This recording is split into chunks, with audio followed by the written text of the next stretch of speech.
Listo, queridos estudiantes, muy buenas noches a todos. Quiero saludar a cada uno de nuestros estudiantes de las carreras de Turismo y Hotelería, la carrera de Pedagogía de las Matemáticas y Física, y por supuesto a nuestros queridos estudiantes de la carrera de Emprendimiento e Innovación Social. Quiero invitarles a esta sesión de clase o a esta masterclass en el cual el día de hoy vamos a abordar referente a las teorías de la educación a distancia, ¿no? Vamos a enfocarnos en tres importantes enfoques teóricos: de la teoría de la comunicación, de la teoría de la industrialización y por supuesto de la teoría de la autonomía o estudio independiente, ¿no? Entonces estaremos hablando de estos aspectos importantes en unos minutos con cada uno de ustedes, ¿no? Mejor, muchas gracias por participar. Va a ser una breve clase, es un tema bastante corto. Vamos a hacer algunas actividades y algunas preguntas dentro de esta conferencia en línea, así es que espero la participación de cada uno de ustedes en ese marco organizativo, ¿no? Así es que buenas noches a todos, iniciamos la clase, ¿no?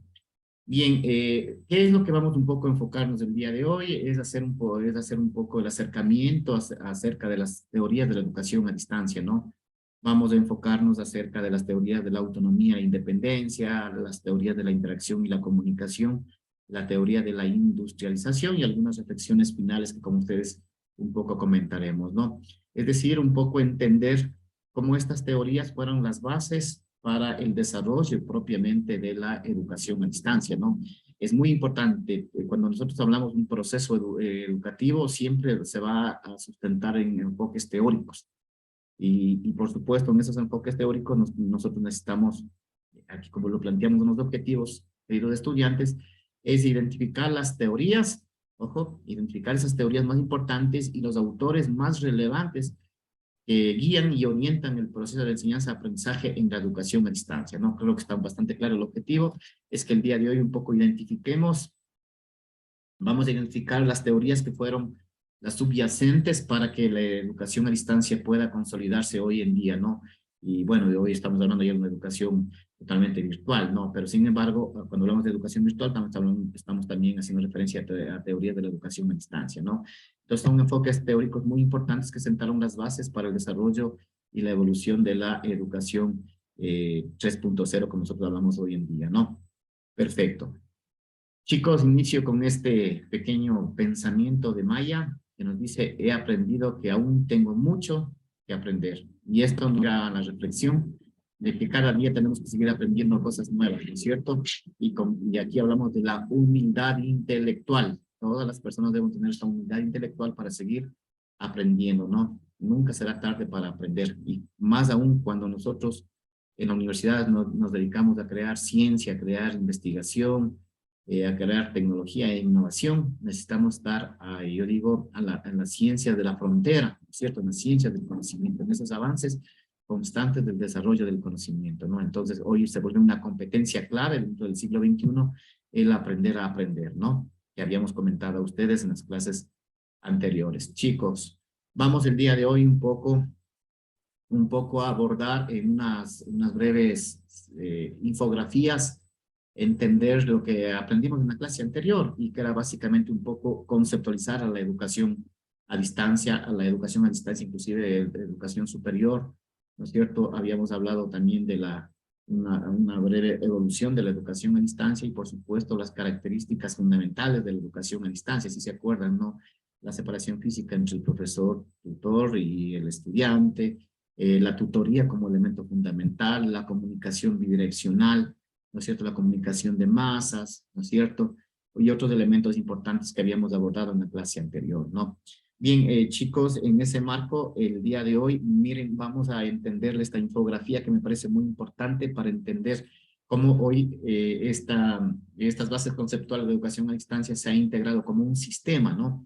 Y vamos a hablar que la educación a distancia hoy viene a ser esa sociedad digital, ¿no es cierto? Esa sociedad digital. Y dentro de esa sociedad digital, creo que hablamos de varios ejes fundamentales. Dentro de ellos está la planificación, pero centrada en los estudiantes, ¿no es cierto? La planificación centrada en los estudiantes, ¿no es cierto? Pero esa tiene unas bases, ¿no es cierto? Tiene unas bases epistemológicas, ontológicas, también llamémosle así, en donde tenemos que haber definido las bases propiamente la educación a distancia, sus conceptos, sus historias, los modelos y las teorías que el día de hoy vamos a hablar un poco de la eficacia de la educación a distancia, ¿no es cierto? Luego hablaremos de los componentes de mediación, ¿no es cierto? Tanto del docente, de los recursos y los métodos, ¿no es cierto? Y por supuesto, el futuro, que es lo que estamos viviendo hoy en día, que son las tecnologías emergentes, las tendencias y los retos que nos espera en una sociedad cambiante, ¿no es cierto? Y en una educación totalmente digital hoy en día, ¿no? Un poco entender esta estructura.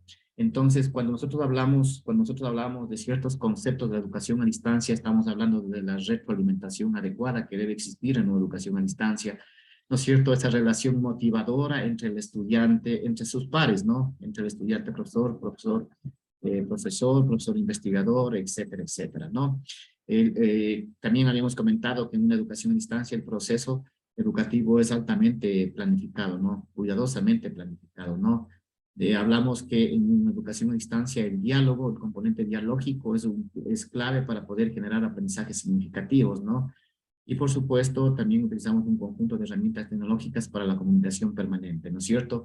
Esa relación y esa similitud que debe existir entre la amistad, entre el conocimiento y los seres humanos que estamos ahí interaccionando. Y por supuesto, un tema fundamental de la educación a distancia está la autorregulación o la autoinstrucción, que entiendo que ustedes ya le dieron una primera mirada, una primera aproximación a la lectura de Panadero acerca de los modelos de la educación a distancia, ¿no? Partiendo de Zimmerman, partiendo de Pinking, de Wine y de Board y otros importantes gestores de la autorregulación. Porque, como habíamos comentado, chicos, la educación a distancia, el eje fundamental está en la autorregulación, ¿no es cierto?, en esa autonomía que tenemos nosotros para poder generar nuestro propio proceso de aprendizaje. Ahí está el éxito, ¿no es cierto? El estudiante construye el conocimiento, ¿no? Entonces, habíamos hablado que en una educación a distancia el eje fundamental es el estudiante y ese estudiante tiene que interaccionar primero con una institución, ¿no es cierto? Por eso hablamos de una educación formal, ¿no es cierto? Porque también hay la educación informal, que viene a ser los cursos, seminarios, etcétera, que es una educación informal. Pero la educación formal está dada a través de una institución que regula, que genera toda la parte organizativa, administrativa, pedagógica para generar y otorgar títulos válidos y oficiales con los cuales se generan las distintas categorías a nivel del país, ¿no es cierto? Por otro lado, en esa interacción también están los docentes, ¿no es cierto? Que hoy les llamamos docentes tutores, autores, en donde son los encargados básicamente de diseñar y de curar el contenido para que puedan ser analizados y debatidos por nuestra comunidad de estudiantes, ¿no? Por supuesto, el tema también de los contenidos, ¿no? Un eje fundamental está en los recursos y materiales educativos que se utilizan, ¿no es cierto? Y los contenidos son el eje fundamental en un proceso de educación a distancia, ¿no? Otro tema está el interfaz comunicativo, ¿no es cierto? Cómo los estudiantes logran generar esos procesos de comunicación bidireccional, ¿no es cierto? Y con sus redes de apoyo para poder generar un proceso de aprendizaje, ¿no? Y por otro lado también está el estudiante que interacciona con el propio estudiante en esa relación de aprendizaje, ¿no? Entonces, eso es un tema muy importante de lo que hemos hablado y las características que habíamos analizado en la segunda clase, ¿no? Estamos haciendo un breve resumen de ciertos componentes, ¿no? Miren, esta es la casa, yo les llamo, digo, la casa de la educación a distancia, ¿no? Que está integrada en todo un sistema educativo, ¿no? En donde el eje fundamental siempre va a estar el estudiante, ¿no? Ustedes ven el eje de una educación está el estudiante, el centro de la formación propia está en el estudiante, ¿no? Ese estudiante tiene que interaccionar, ¿no es cierto?, con materiales y recursos y con sistemas de comunicación, ¿no es cierto? Y esas comunicaciones están con recursos tecnológicos, ¿no es cierto? Y esos materiales están asociados a un liderazgo y a un gestor que está asociado a un docente, tutor y autor. Yo creo que habrá algunas inquietudes más adelante que iremos comenzando, queridos estudiantes, con ustedes, porque no sé si les llama la atención, hoy escuchar un docente autor, docente tutor, son nuevos términos que se está generando en educación a distancia, ¿no?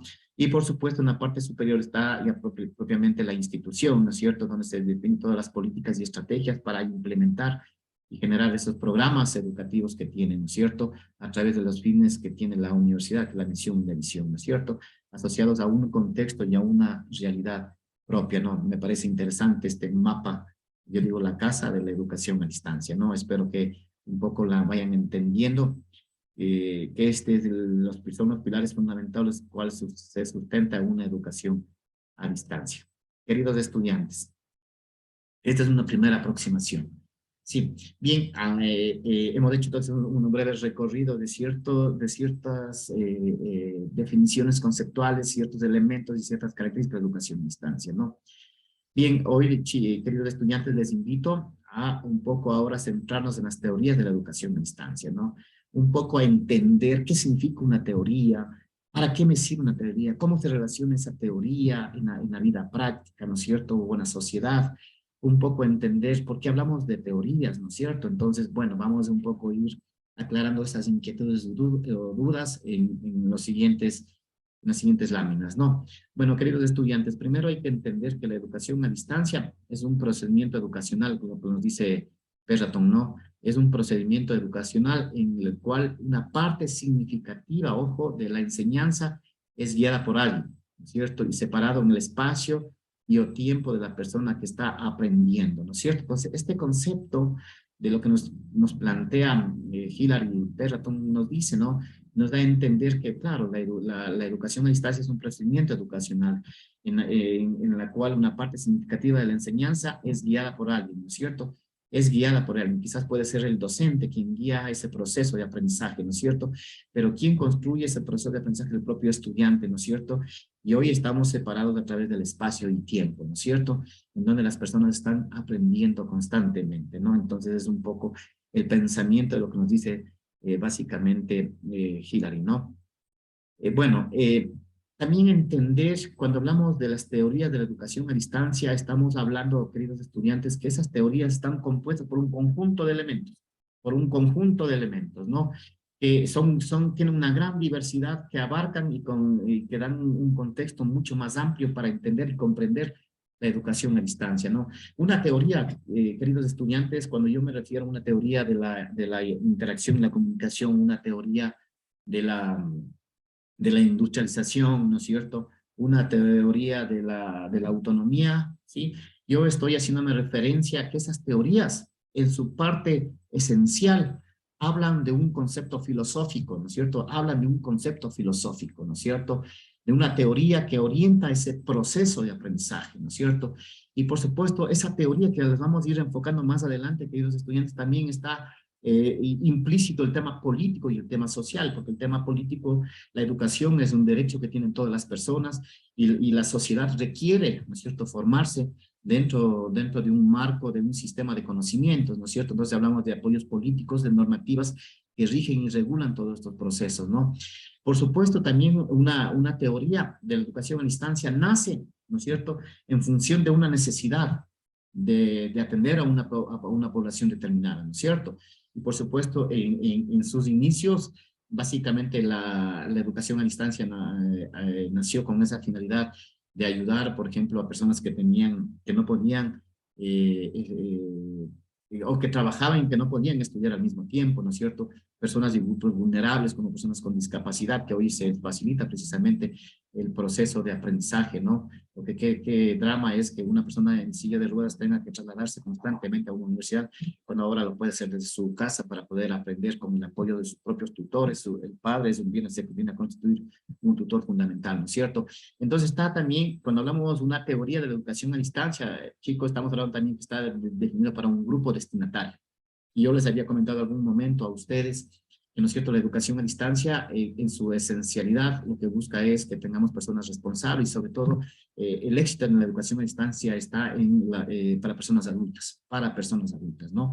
Pero creo que ese paradigma va un poco más aterrizando ya a niveles ya de adolescentes, ¿no? Pero todavía la calidad y el nivel académico todavía seguirá en cuestionamiento, pero ¿por qué se centra bastante en los adultos? Por la responsabilidad que ellos ya han asumido y están viviendo una realidad muy distinta, ¿no?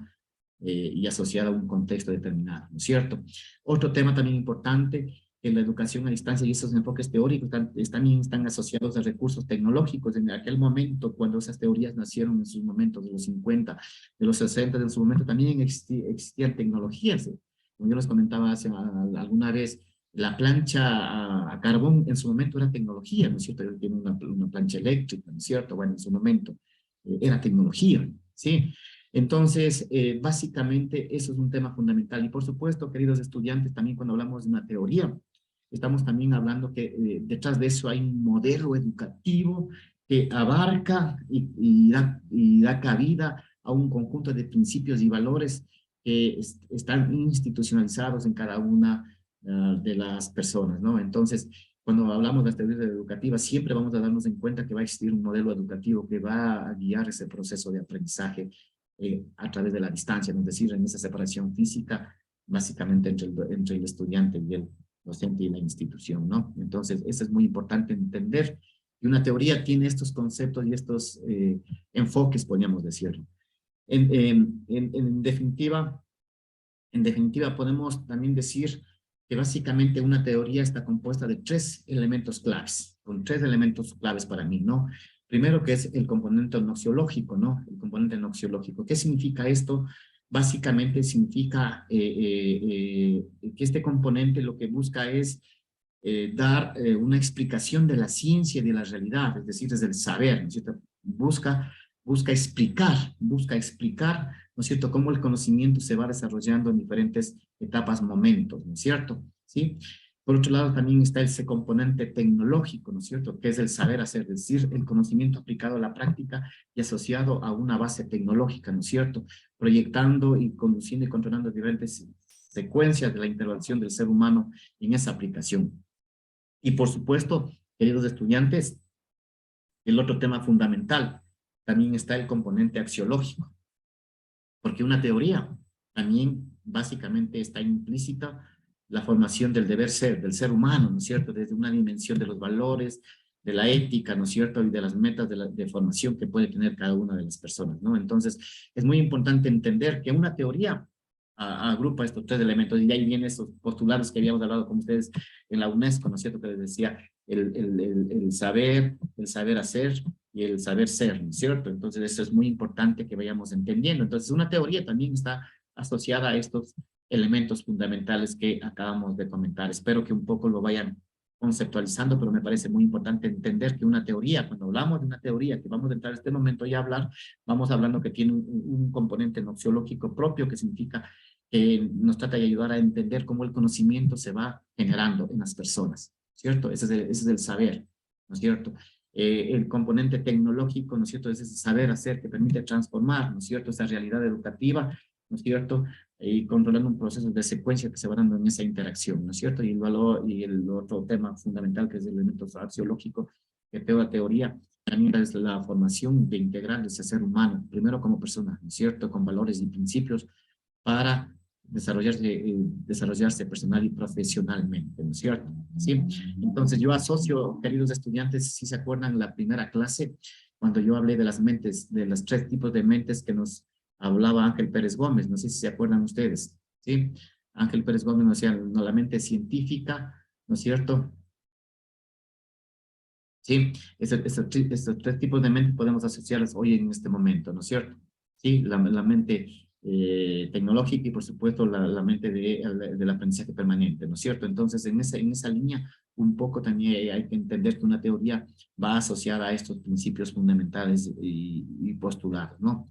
Entonces, no sé si a ustedes les cabe una pregunta, no sé si ustedes pueden plantearme alguna pregunta, algunas interrogantes, y ustedes se pueden, y pueden en este momento decirme, no, y bueno, ¿y para qué me sirve una teoría a mí en estas alturas? ¿Para qué me sirve una teoría para educarme?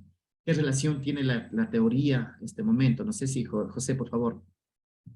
No, bueno, quería yo que me aclare una situación. El deber hacer no es más como, como una obligación a lo que decíamos antes, que era querer hacer en ese componente.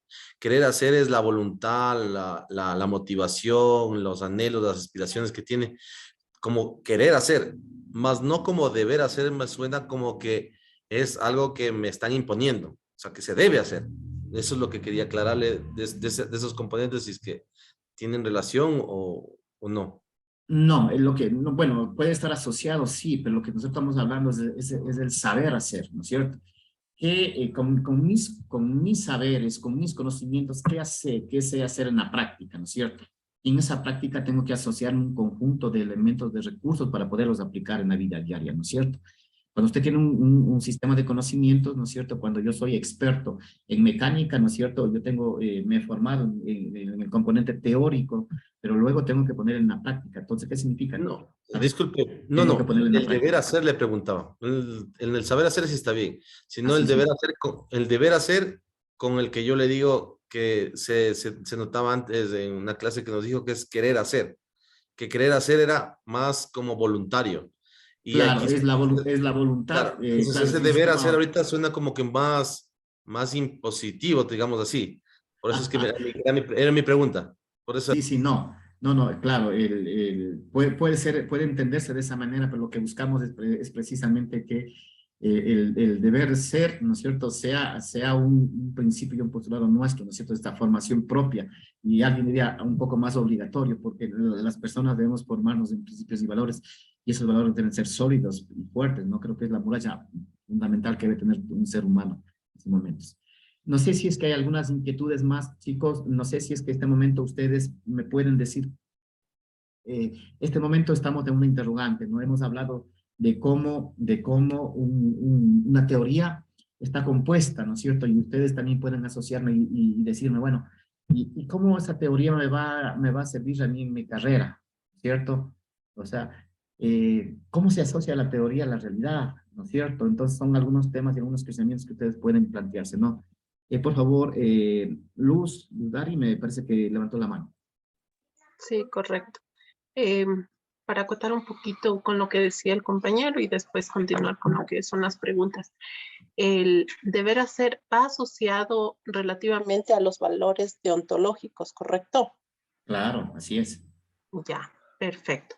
Entonces, partiendo desde ahí, las teorías en cuanto a la educación a distancia, pues surgen varios temas, varios interrogantes. La primera es que es por autonomía, ¿no? Por independencia.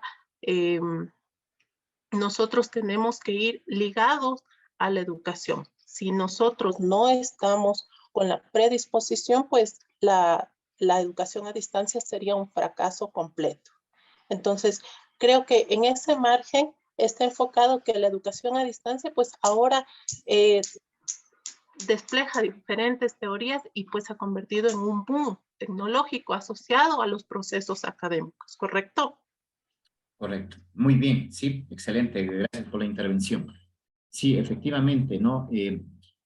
La educación a distancia, ¿no es cierto? Como digo, y queridos estudiantes, toda ciencia va a tener un fundamento ontológico, un fundamento epistemológico y filosófico.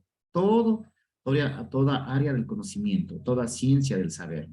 Por ejemplo, voy a poner un caso, los estudiantes que siguen la carrera de emprendimiento. Ustedes van a tener que sustentarse, ¿no es cierto? El emprendimiento debe existir algún autor relevante que oriente la teoría propia del emprendimiento, ¿no es cierto? De la emprenduría, ¿no es cierto? Entonces, tendremos que buscar esos autores y esos autores son los que a mí me van a fundamentar y a formarme como persona y ser humano y en esa propia aplicación, ¿no es cierto? Entonces, todo, queridos estudiantes, toda ciencia está sustentada en un enfoque teórico importantísimo. Así como, por ejemplo, cuando nosotros hablamos la investigación también está sustentada en enfoques teóricos importantes, como el enfoque cualitativo, el enfoque cuantitativo, ¿no es cierto? Y el enfoque mixto.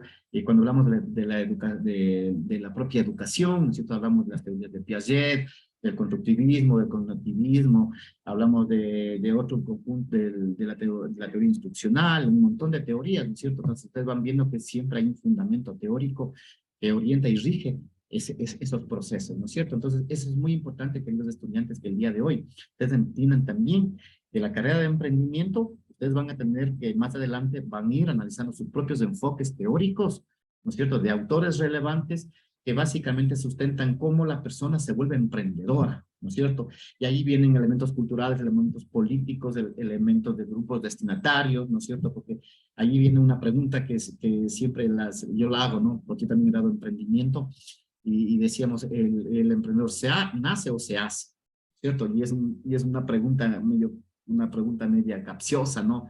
Nace o se hace, ¿no es cierto? Y no sé cuál sería la visión de ustedes, queridos estudiantes.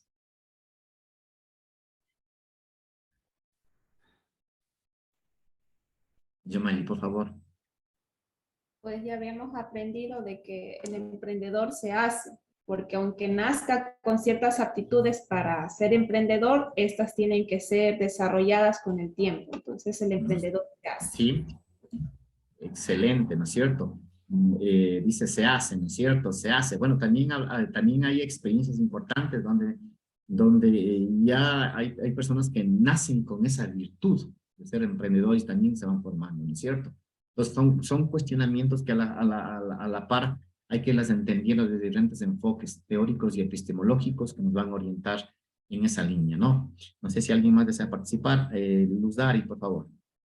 Perdón, una última acotación. En cuanto a la educación a distancia, pues podemos decir que también es por motivación, ¿no es cierto? Adicional a esto, pues en el camino siempre van a haber cosas, siempre van a haber obstáculos, pero es ahí cuando la persona que está en este proceso de educación a distancia es cuando tiene que salir de esa zona de confort.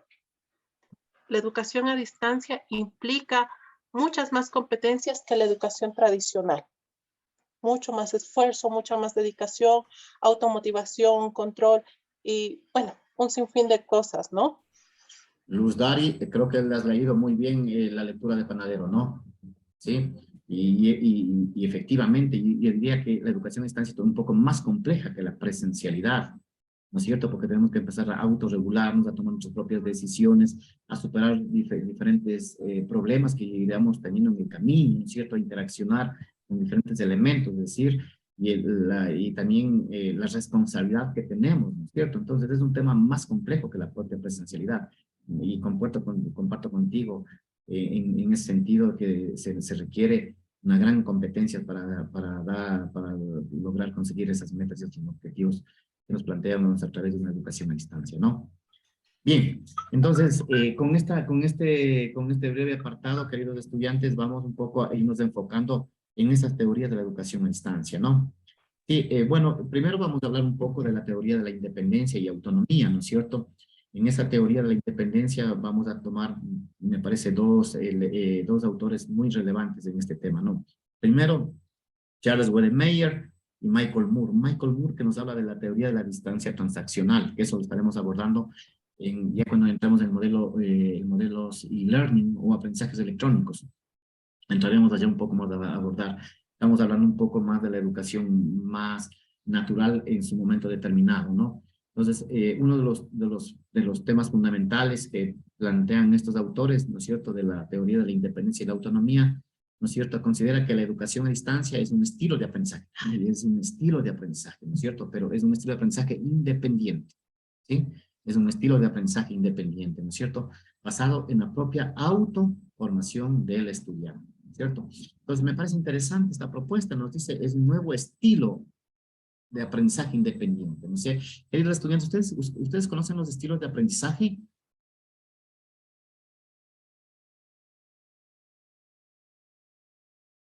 Queridos estudiantes.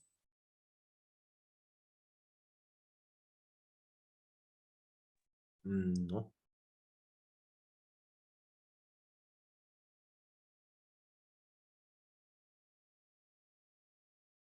¿Han escuchado los estilos de aprendizaje? Uno de ellos me parece que es el conductista. ¿Me corrige, por favor?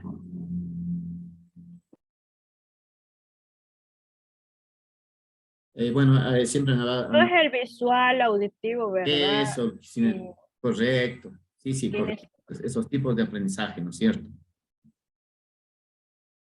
Tipos de aprendizaje. Estilos, no, estilos de aprendizaje.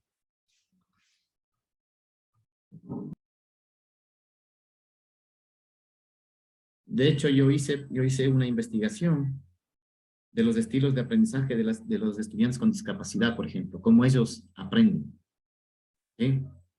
Ya les voy a mostrar un rato los resultados, me pareció muy interesante ese artículo, ¿no? Pero bueno, ya centraremos en los estilos propios del aprendizaje más adelante, ¿no? Cuando hablamos de un estilo de aprendizaje, es decir, que las personas tenemos una forma de pensar y actuar, ¿no es cierto? Y de interaccionar con nuestra realidad, el mundo entero, ¿no? Entonces, cada persona tiene su propio estilo de aprendizaje, y eso es Eso es una evidencia clara, ¿no? Y bueno, y hay estudios de referencia a diferentes tipos de de estilos de aprendizaje, ¿no? Pero en este caso, Wedemeyer nos hace referencia específicamente a un estilo de aprendizaje independiente, ¿no es cierto? Es decir, que la persona tiene que ser independiente, tiene que tomar sus propias decisiones, ¿no es cierto? En cuanto a su propia autoformación, ¿no? Ya iremos un poco más profundizando. Cuando hablamos nosotros de la teoría de la independencia y autonomía, vamos viendo como un eje fundamental, que ya hemos hablado también hace en elementos anteriores, es que en esta teoría se da la separación entre el estudiante y el profesor, ¿no es cierto? Y ahí nace propiamente ya la autonomía del estudiante por un lado y por otro lado la separación física, ¿no es cierto? Sí. Otro tema de esta teoría importante cuando nació, hablaba de los soportes escritos, ¿no es cierto? Cuando se hizo educación a distancia, los materiales impresos eran uno de los ejes fundamentales en educación a distancia. No sé si ustedes recordarán los libros, los módulos, las guías, los textos, eran la base fundamental en ese aprendizaje en la educación en línea, ¿no? Sí, de hecho, el Ministerio de Educación entregaba textos, guías a los docentes y a los estudiantes para poder generar un tipo de educación a distancia de adultos, ¿no es cierto? Lo mismo, muchas universidades entregaron, pero bueno, ya en ese momento era la tecnología, ese momento, ¿no? Otra de las características propias de esta teoría, ¿no es cierto?, hablaba de la enseñanza individualizada, ¿no es cierto?, en donde esa enseñanza individualizada estaba centrada propiamente en el control propio del estudiante en ese aprendizaje, ¿no es cierto?, con una independencia que él mismo tenía que desarrollar su propia competencia, ojo, desarrollar mi propia competencia, ¿no es cierto?, de aprendizaje, ¿no es cierto?, y por supuesto también tratando de centrar en importantes redes de apoyo que me puedan ayudar a lograr una enseñanza individualizada o personalizada, como se le quería llamar en ese momento determinado, ¿no? Otro eje fundamental, otra característica fundamental de esta teoría, ¿no es cierto?, es el aprendizaje autónomo, ¿cierto?, que ustedes ya lo analizaron, que el estudiante aprende de manera autónoma, ¿no es cierto?, a través de diferentes elementos, de la voluntad, la motivación, ¿no es cierto?, los objetivos, las metas, las tareas que tiene que desarrollar la propia persona de acuerdo a sus elementos, ¿no? Y por supuesto, el otro también está el tema sobre la responsabilidad, sobre el ritmo del aprendizaje. ¿Sí? Bueno, se dice que es flexible, que es abierta, ¿no es cierto? Que el estudiante define sus tiempos, sus espacios, para poder alcanzar esos objetivos que se ha planteado en una educación a distancia, ¿no? Y creo que estos principios de la teoría de la independencia y la autonomía, pues van a ver que son común casi en todos o en la mayoría, por no decirlo así, de los diferentes enfoques teóricos, ¿no? Y que han ido simplemente sustentando otros elementos que han ido aportando a una construcción más sólida de teorías, ¿no? Y que hoy, por ejemplo, que hoy estamos vigentes la teoría del conectivo, ¿no es cierto? Que hoy el estudiante construye su propio conocimiento a partir de la interacción con los nodos de información, que viene a ser el Internet, una página web, un video de YouTube, son nodos de información. Con esas conexiones nosotros interactuamos y generamos un aprendizaje, ¿no es cierto? ¿Verdad? En su momento determinado, ¿no es cierto? Aquí nosotros generamos un aprendizaje ¿con qué? Con muchos materiales físicos en su momento, en las épocas de estas teorías, ¿no? Entonces, hablábamos que la característica del aprendizaje en esta teoría se establece que el estudiante construye, ¿no es cierto?, su propio conocimiento, construye su propio conocimiento.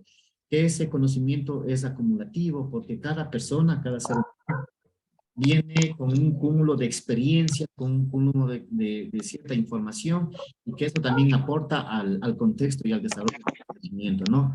Que también es colaborativo hoy en día, ¿no es cierto? Porque el trabajo individual no es solamente la base fundamental, hoy más se está potenciando el trabajo en equipo, el trabajo colaborativo, donde todos colaboramos para aprender, ¿no es cierto? Y todos estos elementos son autorregulados, ¿no es cierto? Autorregulados. La persona tiene que generar sus propios sistemas de control, ¿no es cierto? Para alcanzar sus objetivos y contextualizada a una realidad, ¿no es cierto? Para alcanzar sus metas, ¿no? Mira, Como vamos viendo que estas características del aprendizaje están centradas precisamente en estos elementos, ¿no? pero Entonces, separaditos. Porque eso sí. cuando, No, eso no.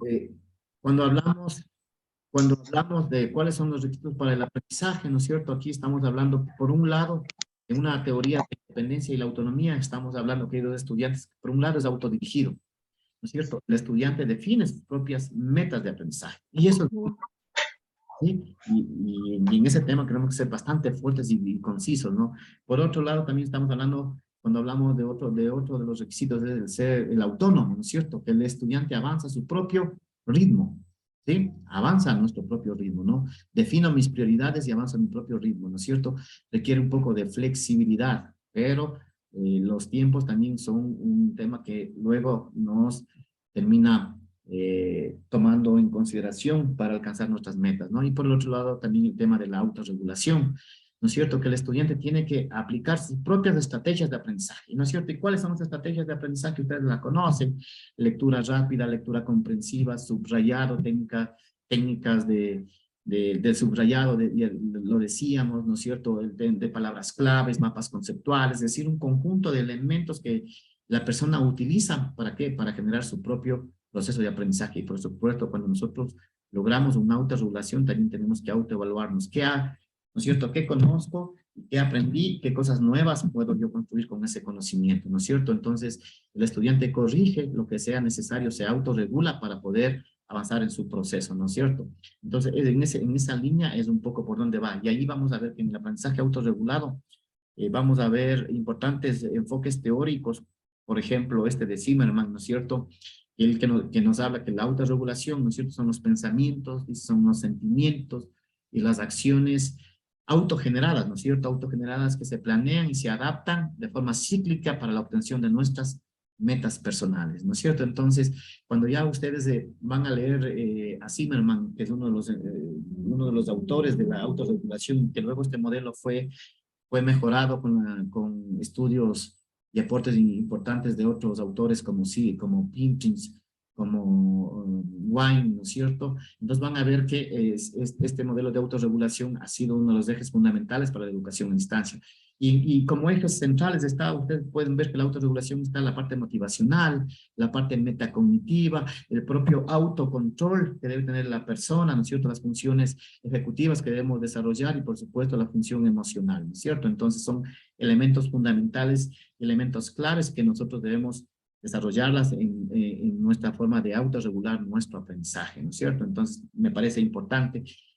Hoy en día también ya hablamos de la autorregulación ya para una educación virtual, ¿no es cierto? Porque también cambia las características de los escenarios, porque estamos ya mediados por tecnologías, ¿no es cierto? Y también ahí el estudiante tiene que empezarse a autorregularse. Entonces hay una serie de etapas y dentro de eso me parece que cuando ustedes lean los 6 modelos que se plantea el Panadero hace un estudio comparativo de varios modelos, ¿no es cierto? Vamos a ver que, por ejemplo, el estudio de Wine y el estudio de Pitting ya se adaptan hacia las nuevas tecnologías, ¿sí? En cambio, Zimmerman que se quedó con su estudio en su momento determinado para su época determinada, pero ya Pinching ya nos habla de una nueva forma de autorregularnos cuando ya utilizamos tecnología de la información y comunicación.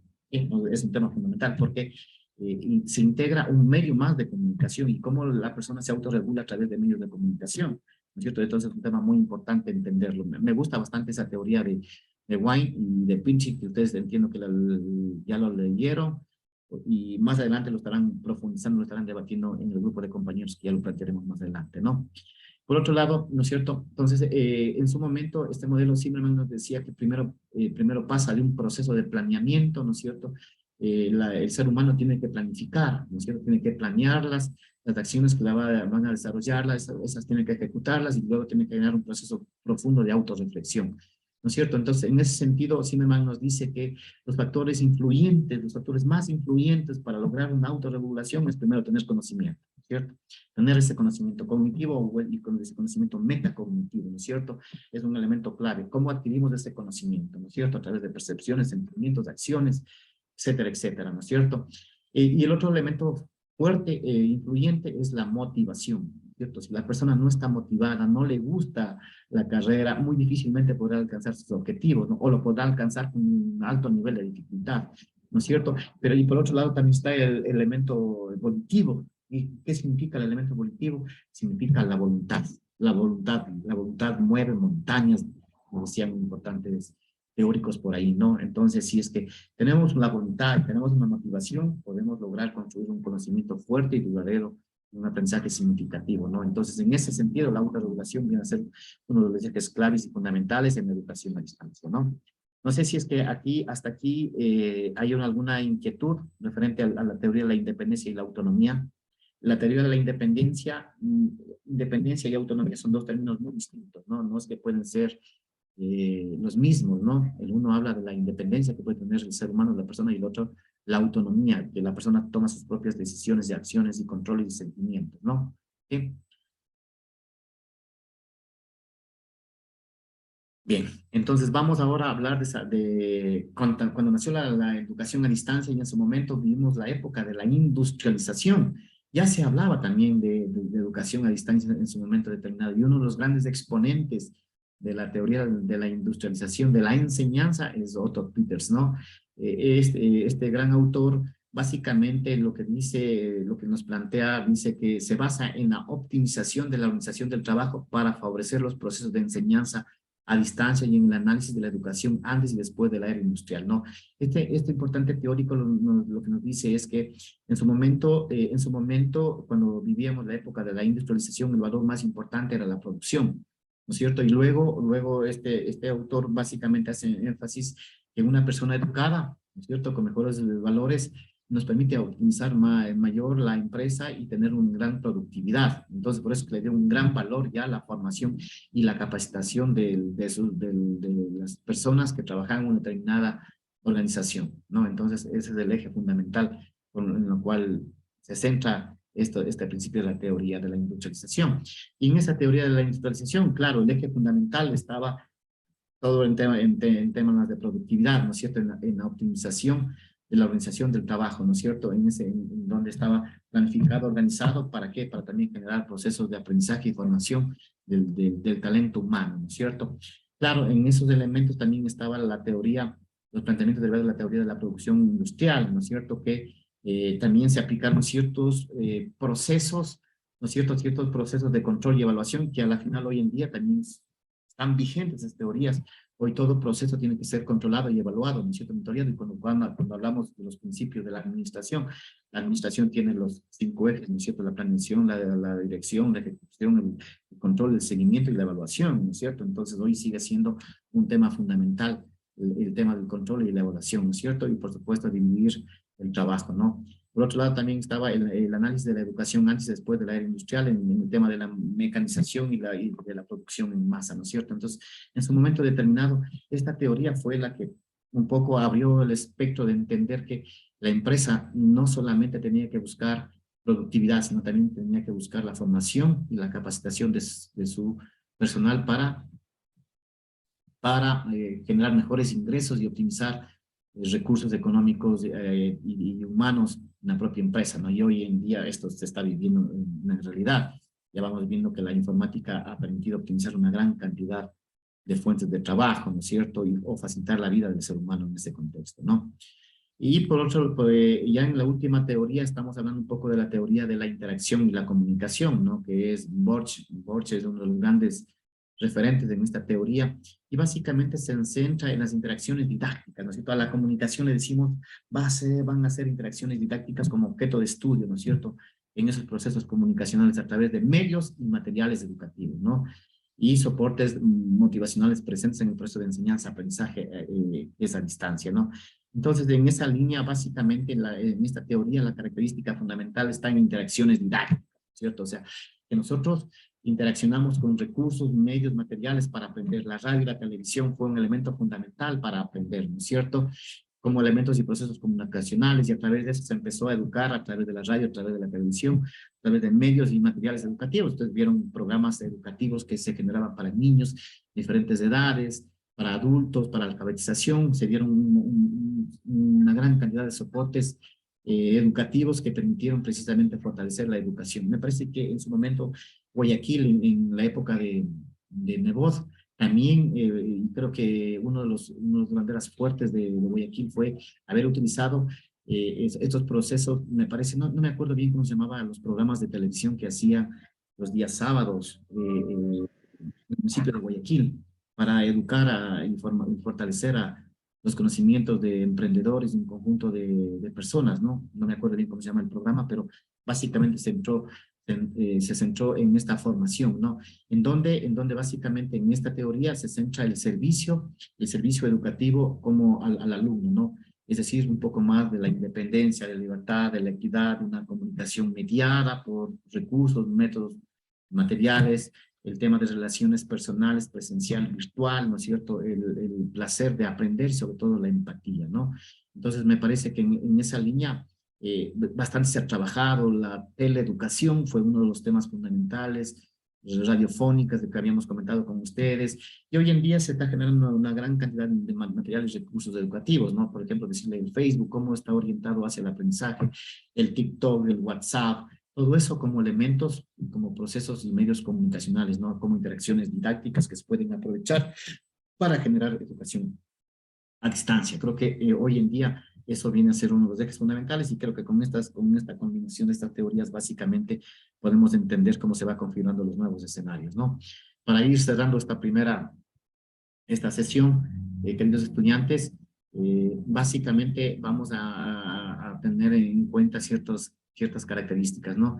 Que todas las teorías que nosotros hemos analizado, estas 3 teorías, básicamente el eje fundamental está el estudiante, ¿no es cierto? El docente y los recursos, ¿no es cierto? Y de hecho, Michael Moore habla de la distancia transaccional, el elemento dialógico, el elemento de contenido y el elemento de las interacciones, ¿no? Por otro lado, también hablamos de la separación física entre el profesor y el estudiante, donde ahí la autonomía del estudiante es la parte fundamental para poder generar educación a distancia, ¿no? Y por supuesto, otro de los elementos también están las interacciones que tienen que llevarse a cabo entre todos los actores, ¿no? Y por supuesto, en una educación a distancia, el estudiante es el centro y el eje, y es el responsable de su propio proceso de aprendizaje. Entonces, queridos estudiantes, les invito a que ustedes también puedan revisar. Estamos trabajando bastante este libro de Arieto, que es el que nosotros estoy utilizando bastante, donde se encuentran elementos fundamentales de la educación a distancia. Algunos elementos también que nos hemos fundamentado esta presentación está en esa línea, ¿no?